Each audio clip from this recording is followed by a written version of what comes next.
Hey, what's going on, beautiful people? Good morning in New York City. Now, this is Mentorship Call, and I am your host, Monica Sekhmet Grant. Now, on today's episode, we're going all the way to Botswana, and we are speaking to a young sister. She is a lawyer, attorney. She is the founding partner and CEO of her own law firm, Precious and Partners. And she's a Pan-African corporate lawyer. She was ranked as the top 30 most influential lawyers in Africa. She is mentoring and motivating young African girls all around the world. So you know I had to get her on. So introducing to the platform, welcome to Young Boss Media, Precious Gondwe. Thank Welcome, you. how you Thank doing? you. Thanks for having me. I appreciate. Absolutely, absolutely. And so I know you are extremely busy. So let's get into it. How did you get started? And tell us about the work that you're doing. Yeah, well, my journey started way back. Actually, when I decided to enroll into law school, I think I had the influence of my father and my sister, because initially I really wanted to be a medical doctor. By the way, I wanted to be a medical practitioner, but I think that my father and my sister connived and basically said, no, I think you'll do great in lawyering. So I then enrolled into law school, and I had to do that part-time whilst I was actually working in a law firm as a legal secretary. So my journey began approximately 11 years ago when I started working in a law firm and studying at the same time. Fast forward my admission and my graduation, I worked for about 2 years in Botswana, and then I left for overseas to join my husband. But of course, the dynamics were different because I was in a different jurisdiction, the transitional requirements, everything was really tough. And I decided, you know what? You've been at it even before you graduated, you might as well consider doing it on your own. So it was when I was in the UK, sometimes beginning of 2018, that I decided, you know what? I know Africa is where it's at. We have good, sort of a foundation, and so far as the practice of law is concerned. And I had been here before, and I decided, you know what? I think it's time for me to go on my own. I think what also had inspired me was just a foretaste of what I experienced overseas, the way in which they ran their practices. And I decided, you know what? If you bring that ethic back here home, you bring in the systems, you bring in, the integrity. I picked up overseas that lawyers are quite revered, and they're said to be one of the most influential people in so far as economic reform is concerned, and so far as legislative reform is concerned. And they like they say, there's a thin line between politics and the law. So I thought to myself, if I started my own thing, if I laid the foundation with the little resources that I have, I could possibly help another, or also influence others to take the same route. So basically, that is how Precious and Partners was given back to. So I had to come back in April 2018, and I registered Precious and Partners, and that is how I started. Congratulations. Thank you. What type of law do you focus on? Okay, the practice itself is corporate law, but I have, the jurisdiction in Botswana is really more general, in the sense that as long as you are a registered attorney, you're able to just cut across everything. So I've had the privilege of doing a lot of litigation, which is what I've done even prior to my relocating to the UK. That's what I did. So general litigation would expose you to everything, anything from matrimonial cases to child maintenance to any other commercial legal issues. But at the moment, our focal area of practice more on the corporate commercial side of things, because I'm a conveyancer as well. So we deal more with property transactions, transfers and things like that. But we also do a lot of commercial corporate work where we advise companies and we also litigate on behalf of companies, and we offer extensive company secretarial legal services as well. So it's a big chunk of it, though on the corporate side. So our target market is primarily small companies to obviously the bigger parastatals and government. Got it. Thank you so much. Now, when it comes to so our audience is majority a lot of entrepreneurs, old and young, people that want to get their business together and figure it out. I know that you're dealing with Botswana and UK, but just in general, what are some things that entrepreneurs need to know when it comes to their legal status, understanding the law, understanding the corporate law, knowing what to do? What kind of, not maybe legal advice, I don't know if you can give us that, but help us out, sis. Help us out. Oh, it's a very good question. I think that in order to thrive, you have to move away from being an attorney. Basically, for me, there's more entrepreneurship in order to thrive. So you can't basically rub the law in everybody else's face in order to get paid. That's not how it works. You have to understand the client's needs. You have to move away from being a lawyer to being an entrepreneur. So understand that you are rendering a service. And when you are rendering a service, automatically it means you are into entrepreneurship. And if you are like me, running your own practice, there's obviously you need to know your target market. You need to also know basically the key players in the market in order for you to know whether or not what you're bringing to the table is different, because there has to be something that you're bringing to the table that's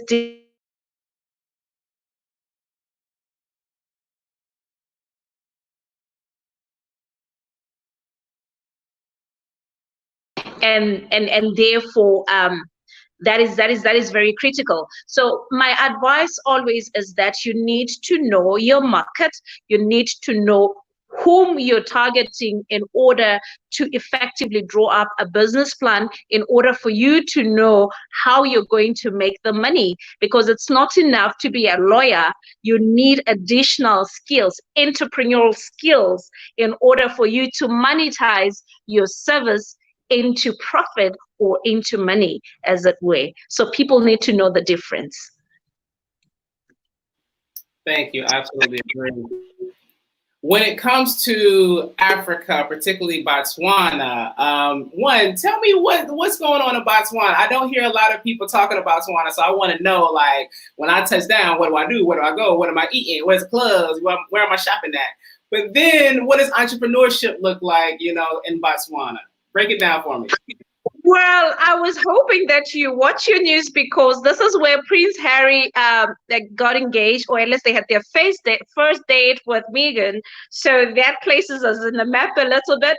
We've got beautiful, beautiful attractions, tourism areas, especially up north. There's a lot going on, but of course, with the COVID, currently, I think the market is currently on lockdown. So there's not much going on except just local or domestic movement. But in terms of business, I mean, we are an upcoming economy.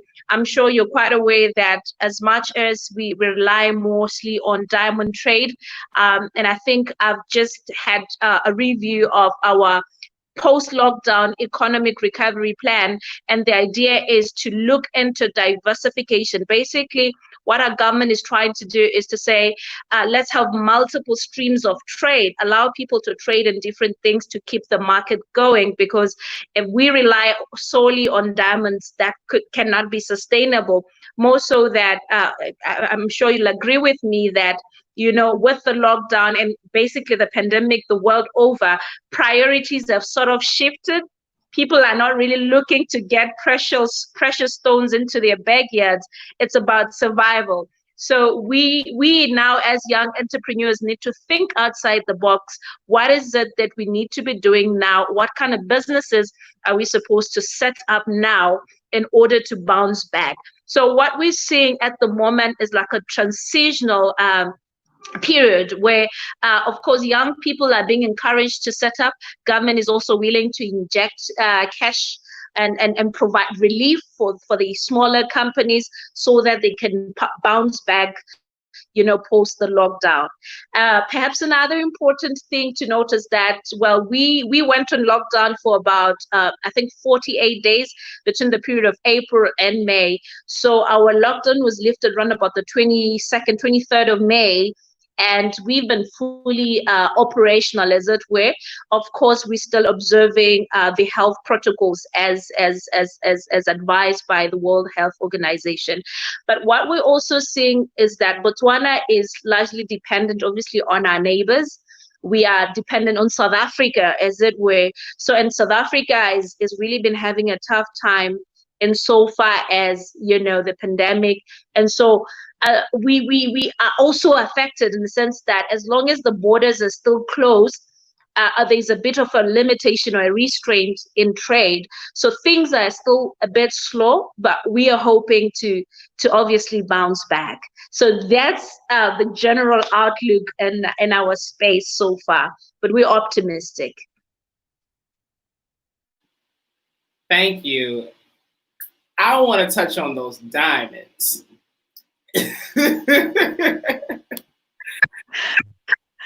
Just cause, as an entrepreneur, how do you get into the diamond business? Because we don't have that in America. We just don't stumble on a diamond field mine. I don't even know what to call it. So tell me about this diamond world. This is new to me. That's a very interesting question. I think that you're actually raising an important point, in the sense that I think that we've not really been encouraged much to look into such opportunities. We've always thought, for instance, that we need somebody from outside to come teach us on how to mine, to come teach us how to polish. So we've had a situation where over the years, our government has really partnered with outside companies and given them a stake in order to manage the whole mining space and portfolio. Of course, jobs have been created as a result of the joint venture that our government has with other external private companies. So we've not really explored that, and I'm actually getting an idea. I think that this is one thing I should just look into and see what opportunities are there, because at the moment that has really been more or less reserved for government and the companies that government has been in trade with. So it has not, in a sense, been privatized. There's not been room for any local person to even look into getting into that. And I'm sure someone somewhere is watching, and hopefully we can collaborate and come up with something. Yeah. Yeah, don't forget what inspiration came from. We're in this together now. That's very true. Yeah. Absolutely. I love it. Yeah. So tell me about the work that you're doing with the young girls around the world, mentoring, motivating. I know you were considered to be one of the top 30 most influential lawyers in all of Africa, the continent, not just Botswana, the continent. So let's talk about that.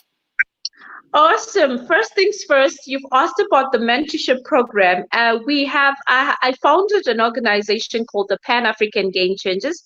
Currently, it is a group of young women. I think we're just close to 100 of us, and they are all under my mentorship, together with, of course, we have also an executive team that looks after each individual chapter. So the head office is in Botswana. We are also available in South Africa. We're registered there in South Africa.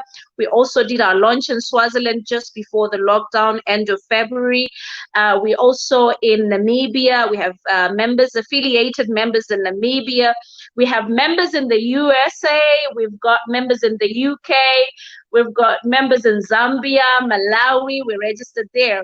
So the idea is just to really encourage young people to know that they have what it takes to make Africa better. We provide mentorship, we provide support. So our primary objective really is to foster and to raise young women that understand that they don't belong in the kitchen, but they're also able to conquer the world in the corporate space. They're able to make changes wherever they are, and all those changes, when we put them together, they become a massive change and to the benefit of our African people. So the idea is to ensure that every one of us joins the bandwagon, every one of us in turn raises other young people that then come on and in turn raise other young people, and the beat goes on. So the idea is to inspire young people to rise up and take up space, like our Miss Universe would say, take up space, position yourself. If you are a lawyer like me, take up space in the legal fraternity. If you aspire to be a politician, take up space. Don't shy away from being a voice. Don't shy away from sharing what you think, because every other voice is important. It is necessary for us to change Africa for better. So that is the part about Pan-African Game Changers. Now, the second bit about the top 30 most influential young people in Africa, that was really an honor because, I got contacted by some guys from the courtroom mail in Nigeria, and I was actually shocked because I didn't think I was doing much, but I think they recognized that, oh yeah, there was something there. And perhaps with the work that I do as well, touching on women empowerment, and the work that I do as well as a lawyer, and they said, listen, we think that you're doing an incredible job, and guess what? You've been named and nominated top 30 most influential young girl. I was like, and then that's when you begin to realize, like I said, you can make changes where you are. It doesn't really matter how you start. What's important is how you finish. And for me, it's always been about that.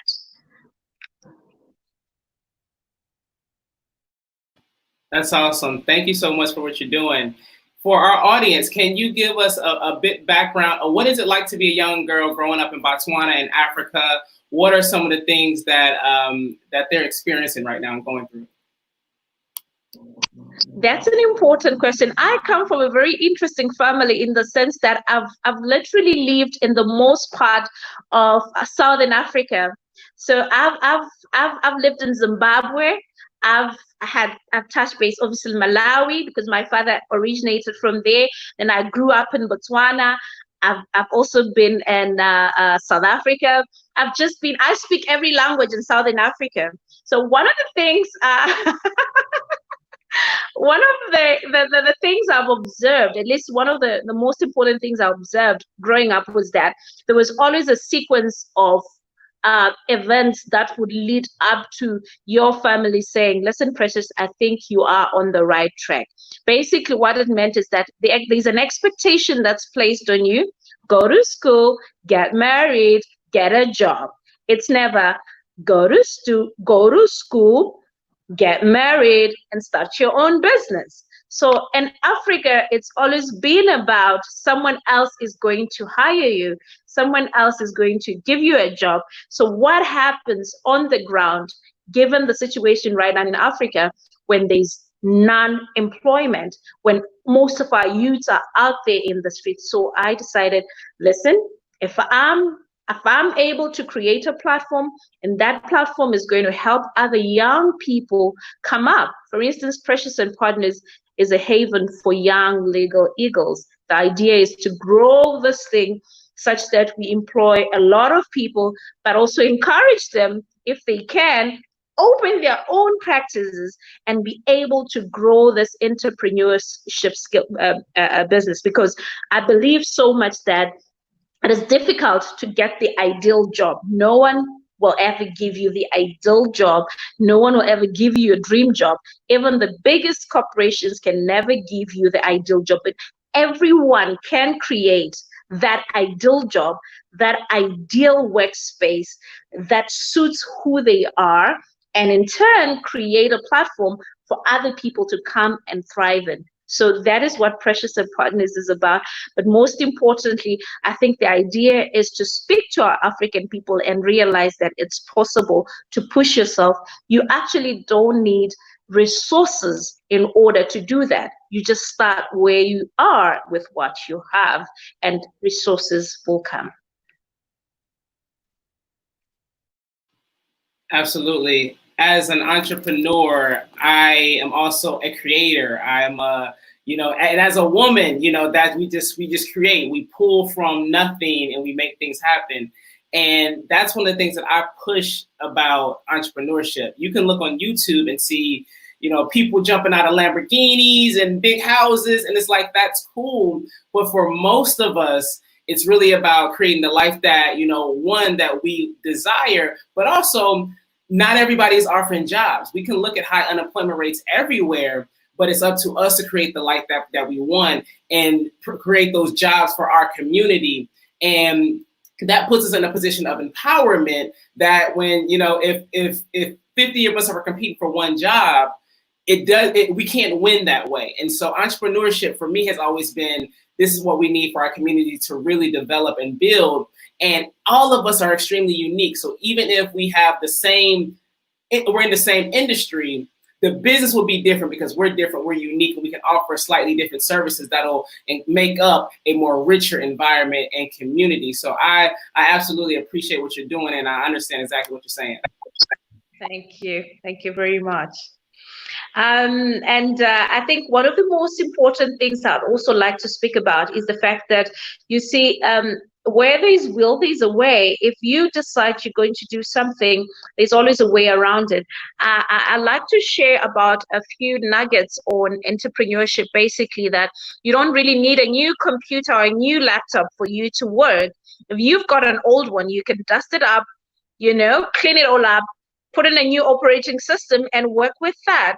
It starts, look at Jeff Bezos. I've shared about it. The guy just needed a computer and a garage, and that's how, Amazon, came about. So we need to also understand in Africa, the little resources that we have in Africa are enough to make the changes we want to see. You don't need $1 million bucks in your account in order to start making changes, or in order to start building the life that you want. You start where you are with what you have and you watch it grow. I started Precious and Partners. I remember after I registered the company, I had an equivalent of 100 USD. Basically, that's about 1,000 pula. And I remember going to Swipe, literally paying for the stationery I was going to use. And at the time, I had to borrow a table from my young brother and a printer, and I had a laptop. That's all I had when I started.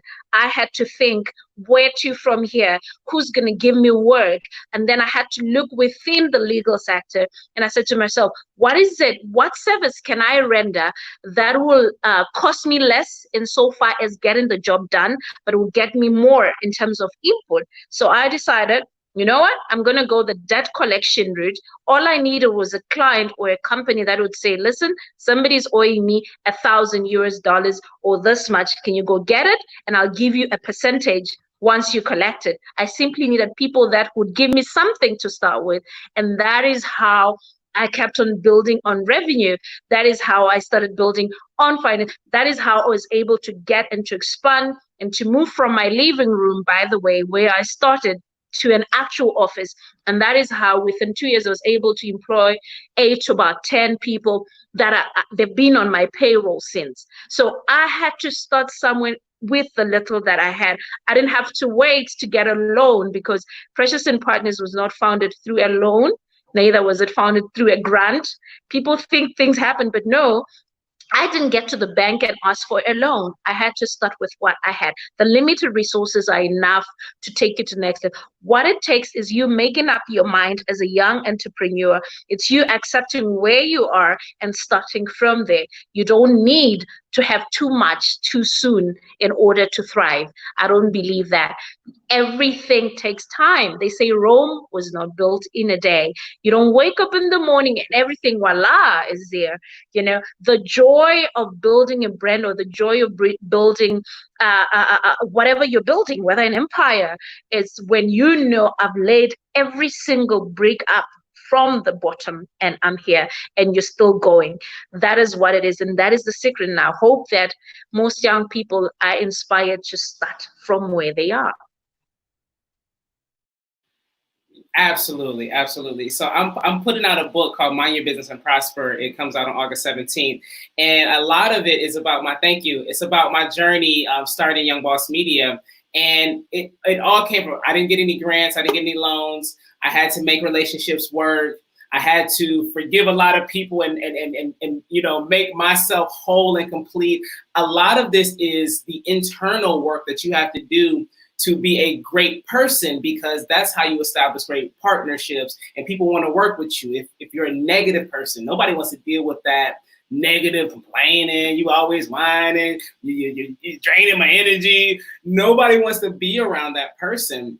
And so a lot of the book, and it's my experience, is the better person that I become and the better woman that I become, I'm going to attract the right partners, the right investors, the right business, that I can work with for the rest of my life. And we're building long-term partnerships, And so what you're saying is absolutely correct, because I hear about stories in Africa where somebody could write a proposal to the government and get, a multi-million-dollar contract. Listen, we're not getting that from Trump.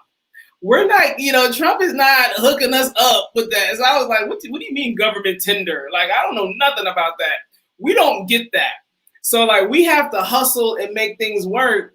And so while like in some areas, it might seem like, oh, in America, we have everything. And like, there are benefits. There's also benefits everywhere you are.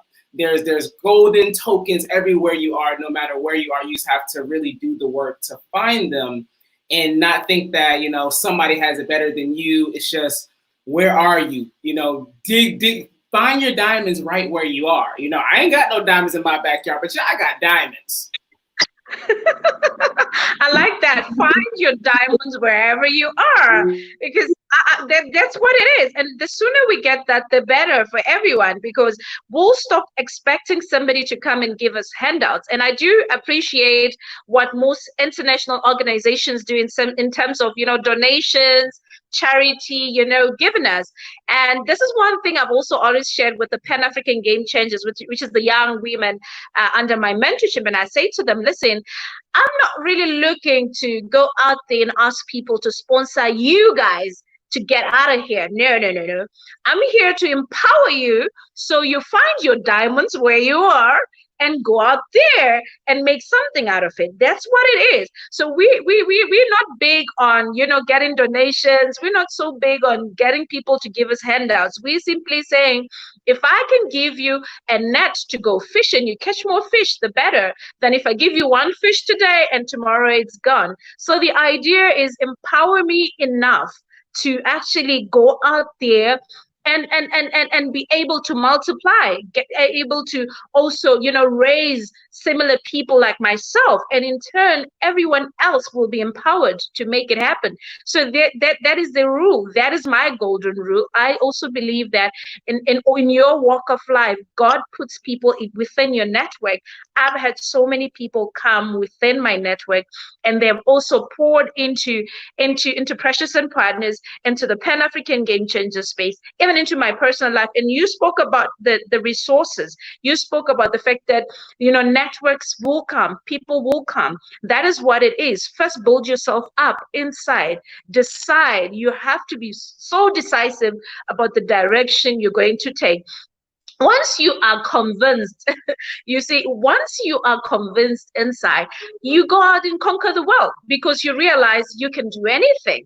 Once you are stronger inside, what comes out is as a result of internal work. And that's what it's about. You have a lot of people giving you shouts outs from the audience. I appreciate it. This is awesome. How does it feel to be so inspirational to young people? Wow, honestly, it's an honor. In fact, sometimes I don't think that I'm as inspirational until I have conversations such as these. I think for me, it's about being real. I think that when you are so real and you narrate your real life experiences, it helps people see that, oh yeah, I'm dealing with a real person who's walked the journey and they know what they're talking about. So it really, it's a fulfilling journey for me, because I realize that, oh, at least people can relate with what I'm going through, and people can also relate with some of the achievements that I've been able to pick up. Most importantly, I think people need to understand that it all took a conscious, very conscious decision that, listen, I wanted to change my background. I wanted to change where I come from. I wanted to change how I started, even in my family. There was a lot of things I was not happy about. And I said, listen, I am not going to sit and wait. No one is coming to save me. I have to save myself. That's what it is. So the moment you're sure that you must save yourself, then you cannot be stopped. Nothing can stop you. Limitations cannot stop you because you find a way around it. Obstacles will not stop you. You just find a way around it. Just like the spider web. If the spider decides it's going to put up its web there, it really doesn't matter if there are books or shelves. It's going to find its way one way or the other. So we have to start building like that. Sometimes limitations exist in our heads. It's what we think we can't do. It's what we've been told we can't do. It's what the world says we can't do. But when you decide, I'm going to go against everything they say I cannot do, and I'm going to go out there and show the world it can be done, and in the process, I'm going to pull everyone else along with me and help them through the journey of life, then maybe we're doing something right. So to everybody that's watching right now, this is your big sister Monica. Make sure y'all sharing this on y'all platforms. Give me some views, people. Share this right now. I see y'all. Thank you for commenting. This has been a beautiful conversation. And I just want to add to your point, like for me, entrepreneurship is definitely a spiritual journey. And every day that I step out there, it's like I'm walking on water and I'm having faith that my actions will reap the rewards that I want. But also, I recognize that they say we only use about 5 or 10% of our brain. So we're actually only we don't think big enough. We don't, even if you want something, the Most High, the Creator, is actually saying, nah, Monica, there's actually something better, but you can't even see it. Like you think you're thinking big, but you're not. And so finally, when I get to my destination, it's like, really? This is, wow, I never imagined this. Now I can think bigger. And so that's what so now I'm just so confident in my entrepreneurial walk that it's like, I'm gonna cast it out there and I'm gonna just do my thing, because I know now that when I get to my destination, it's gonna be beyond my wildest dreams. And I was not even a big enough thinker to really manifest this. This was the Creator. This was the Most High saying, well done, job well done for having faith. Yeah. That's incredible. I think that you have to first believe in yourself. I figured out that not everyone is going to believe in what you're saying. Not everyone is going to believe in what you're trying to do. And in certain instances, even when you're starting out, most times people don't really believe. People are not sure where to place you until you are sure of where they should place you. So I'm so deliberate about that. I know when I started, it really did sound like a very, a small boutique law firm, but ideally, it was just a starting point for me. I knew I wanted it big. I still want to see Precious and Partners all over Africa, in every country in Africa. And I want to create that platform for young entrepreneurs. I don't call them entrepreneurs because they are legalpreneurs, so to speak. So the idea is entrepreneurship. How you do it doesn't matter. If you are into retail, so be it. If you are into selling something to get a profit, so be it. So the idea is to just cultivate an independent mindset for most of our young people, where they understand the government doesn't owe them a dime. Banks don't owe them a dime. Our mothers and our fathers have done their bit, they're done. It's up to us to decide that we're going to take charge from now on and run with it and change our narrative and change how Africa, for instance, is perceived. We all know how Africa is perceived. And I'm one of those young people that believes that Africa has so much to offer. I believe in our people. I believe in our system. And I just think we need to change a few things. I believe so much that good things can come from Africa. This is why even though I was overseas, I still came back because my heart was always tied to Africa. So the idea is, let us go back and revisit some of the things we've put off because we thought we couldn't do it. We thought we needed so much to do it. Revisit those things and awaken this entrepreneurship mindset, this mindset of saying, if I've got these cups, if I could make 10 of them and I put a profit of about 50 pence or 50 cents in your language, and I sell them to 10 people, I'm going to get, an extra 50 on each cup, and that works. I need to start thinking, what is it that I have around me that could turn things around for me? I've told people that, it's not hard to raise funds. In fact, people think entrepreneurs must go get loans, and I don't agree with that. I know bankers and financial people will not agree with me on that one, but I believe there's a service you can render, there's things you can do. I've given an example on my LinkedIn. I've said, if you wanted to raise 50 US dollars, which is about 500 pula in our currency this side, you simply need to go and wash 5 or 10 cars, because it's 50 pula each, so you wash 10 cars. How do you wash 10 cars? If I've got a job and it's not paying me enough, every weekend I plan I'm going to wash at least 2 or 3 cars. And that within a week or so, I'm able to raise that 500 pula, and I'm able to put it aside for a specific cause. So you're also able to create other streams, multiple streams of income. They say the wealthiest guys have at least 7 streams of income. That is what it is. So you have to start thinking entrepreneurship. You have to start thinking, I've got this money, where do I put it? I've got this money, what do I need to do? I don't have this money, what can I do to get the money? That's what it is. Absolutely. So in the Black community here in America, we have a phrase that says, closed mouths do not get fed. So if you want something, you have to open your mouth, articulate it, and then that's how it comes. That's how it gravitates back to you. But if you're sitting, oh, I have a business, but I'm not going to tell anybody, I'm too cool, I'm going to just have it on social media, but I'm not going to tell anybody, but I want to be funded, but I'm not going to tell anybody. I'm going to go to this event, but I'm not going to talk to anybody because I'm too cool, I'm too shy, but, but I want to be this great entrepreneur, but I'm not going to talk to anybody. It doesn't work like that. You have to open up your mouth and speak to people, because you never know who knows somebody, who knows what, how they can help you. You really have to just advocate for yourself everywhere you go. Get on people's nerve about your business. That's the name of the game. Market, advertise, tell people all about your stuff until it's like, fine, I'll help you. And so I want to put this out there because I would love to partner with you. We have a definite same interest, same cause.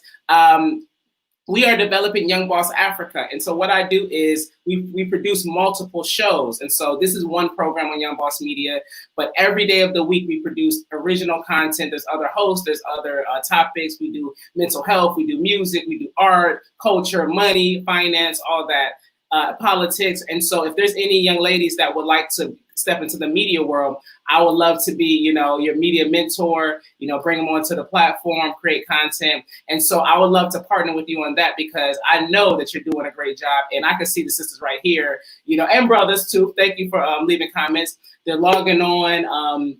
And then, they're talking about like, let's change the narrative of Africa. I've been to the continent myself a few times. And so we are aligned in our mission. And so I would love to offer that to you. Awesome. Thank you so much. I'm sure I've seen a couple of my girls are watching, and I know others are into the type of stuff you're doing. I'm excited, and I'll be excited to work with you guys as well. I mean, there's so much that we can all do. Like you rightly put it, if you want to get something, say it. If you want to get money, say it. If you want to do things, you can't just action without communicating or without putting it out there. And that's what I do.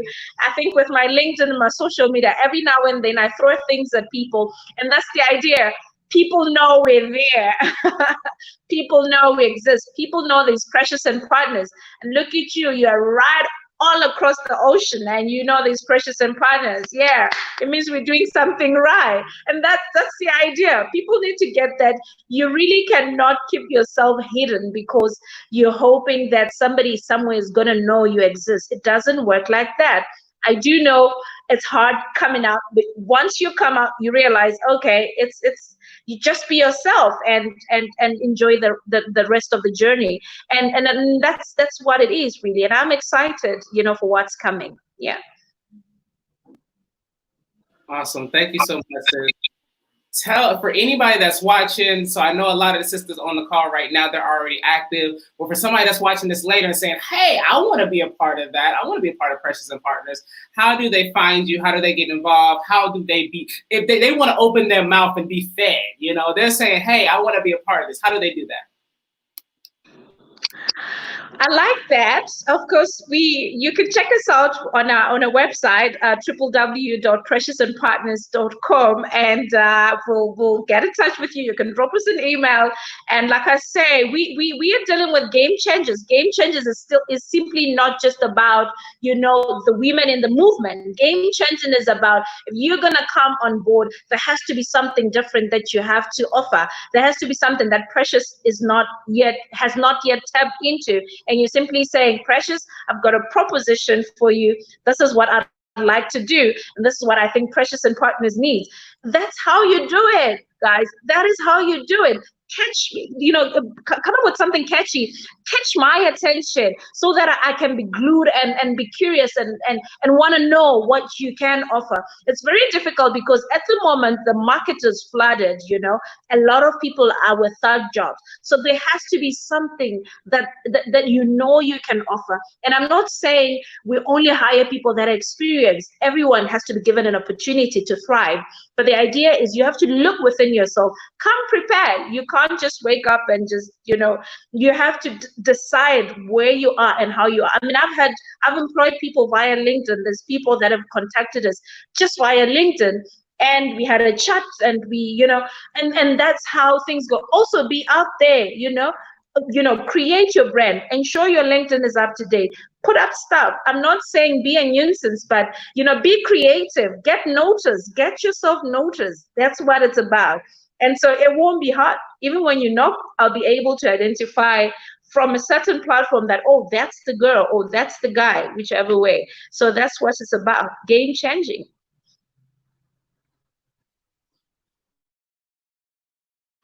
Thank you so much for your time. Just in general, thank you for what you're doing. Thank you for your story. Thank you for, like Amu said, thank you for being inspirational and inspiring. The work that you're doing in Africa and around the world impacts people here. It's not just about one area or one person, but we all, impact each other. And so I'm very grateful for the work that you're doing and how it'll just continue to multiply. Because I speak to, my students, and they're 16, 17, and I'm like, I didn't have me when I was your age. So I have no clue what you're going to do with this information, what you're going to do with this mentorship, but I'm extremely impressed that you're where I am in life, but younger. I'm not going to say how old I am, but younger, and so to be able to have a mentorship in entrepreneurship media coming from a Black woman, I didn't have that when I was coming up. And so I think that the next generation has so much access to really inspirational people that look like themselves that I'm actually thrilled about the next generation. I think they're going to blow us out of the water, and we're going to be like, hey, help me out. Come on now, come on. Don't forget about auntie, come back. And so I'm actually really inspired by the next generation, and I'm grateful for the work that you have done. Yeah. So thank you. Thank you. Thank you so much. It's my pleasure. I mean, we can only do so much for other people. Remember, we also have people that went ahead of us and created the present platforms that we have. The idea is we're doing this not primarily for ourselves, but for those that are coming up, and that's how it works. And people need to appreciate that some of the foundations that were laid back in the day by our veterans and other guys that came before us, it was primarily for us to be able to enjoy some of the rights, some of the benefits that we enjoy, whether in entrepreneurship, in the corporate space, because initially it if, for instance, in the legal fraternity, it was primarily male persons that were thriving. So it was difficult to actually penetrate the legal fraternity. In fact, it still is, but we're still working towards that. I mean, those are just some of the challenges that we face as young corporate lawyers on their own, because people think, can we trust her? Can she do the job? Can she fight? She's a woman, but we have people that made it possible even for us as female lawyers to get admission to the bar, for us to be able to do what we're doing now. Had it not been for those that had a voice and spoke out and went out to create platforms such as this, we wouldn't be here. So we only owe it to those coming to do the same, so that the beat goes on and perhaps we'll have a better world tomorrow. Yeah. Thank you so much for your time. I know you got a busy day. You got things that you do because you're a lawyer. That's a real job. But thank you so much for your time. I so appreciate what you're doing. And however we can work together in the future, definitely, I would love to do a media partnership with you now in the virtual world, but also when I come to Botswana, I'm coming with my camera crew. We're going to be on the ground recording. And so I would love to see like you interacting, with your students and your girls, and just making things happen, because what you're doing needs to be seen. And that's what the platform is all about. So once again, thank you so much for your time. I appreciate you, honor you. And to all the people watching, Precious, thank you for tuning in. Thank you so much for having me. It's an absolute pleasure. And yes, when you do come to Africa, ensure to get in touch. In fact, we will be in touch even after these. I think the idea is to create also meaningful interactions, meaningful networks, and meaningful connections. The idea is that when I also come there, I'll be able to interact with you, and hopefully we could come up with something really beautiful. Thank you so much. And yes, when you need a lawyer to do all your other groundwork, you know where to find me. All right, so y'all heard what she said, right? I got 17 people watching. You heard what she said. Now, when she said, Monica, you're doing too much, you're asking for too much, leave me alone. You heard what she said. Yeah. Thank you so much. I appreciate. Have a good day. You too. Peace and love. Bye. Oh, that was so great. That was so great. Okay, I learned so much. And just really to be inspired, because as an entrepreneur, as a woman out here, sometimes you think that, I'm just walk on faith and I'm gonna move forward with my business. You start to think that you're crazy and that your friends and family don't understand you. They don't know what you're talking about. They're looking at you like, when you gonna quit this little business idea and go get a job? And so to have, a conversation like that, and it really reinforces like, no, like this is the mentality of an entrepreneur, but that also, this is how it works. It doesn't really work another way. If you want to work a job and then invest in a business, well, that's called being a business owner. But to be an entrepreneur, it means you're taking risks. You're seeing things that nobody else sees. It's like you're living in a different dimension. You're seeing things that people are like, I don't get it. I don't understand why that's important. We can stay here. You go do your thing, Monica. We'll catch up when you find that mystery land. But then when you find it, you find that diamond mine, we got to do these diamond mines. Then people want to jump on and say, I knew you could do it all along. And it's like, okay, but I could have used your help. And so that's the journey of an entrepreneur. Sometimes you are that crazy one. And it's okay, because as we get into post-corona, the economy shifting, just energy shifting, the poles are changing. Everybody has to be an entrepreneur. And so everybody kind of has to listen to that crazy spirit of saying, I want to go this way. I used to go this way, but I want to go this way. And I want to walk down this path in the dark, but I see a little light at the end of the tunnel and I'm going to follow it. And when I get there, I'm enjoy whatever that light is. That's what being an entrepreneur is. It doesn't always feel safe, but it feels good. Especially feels good when your hunch was right. And so, I honor your journey. I respect your journey as a young entrepreneur, and just keep thriving, keep doing your thing. Be the crazy one, but don't be crazy though. Just be the crazy one. Don't be crazy. Be a good person. All right. So that is my time. You know who it is, Young Boss Media. We are expanding into Africa, Young Boss Africa. We're also expanding into the UK, India, and the UAE. We want to get some of that Dubai money. You feel me? So as we're expanding, we're looking for new producers, new hosts, new ideas, new things to talk about as far as, what's going on in communities of color and Black people's lives, because there's Black people everywhere. There's people of color everywhere. There's young bosses everywhere. And so we want to tell that story no matter where you are. It's not just an American thing to be a young boss. There's young bosses down in Brazil. There's young bosses in Botswana. There's young bosses in Nigeria. Nigeria is like a young boss capital. There's young bosses everywhere. So we want to send that call out. If you're interested in producing, holla at your girl, Monica Sekhmet Grant, and go to our website, youngbossmedia.com. We're releasing our book, Mind Your Business and Prosper, a Young Entrepreneur's Guide to Being Successful. It launches on August 17th. That's right around the corner. So stay tuned. Go to our website and just be blessed, yo. Happy weekend. Have a great weekend. Peace and love.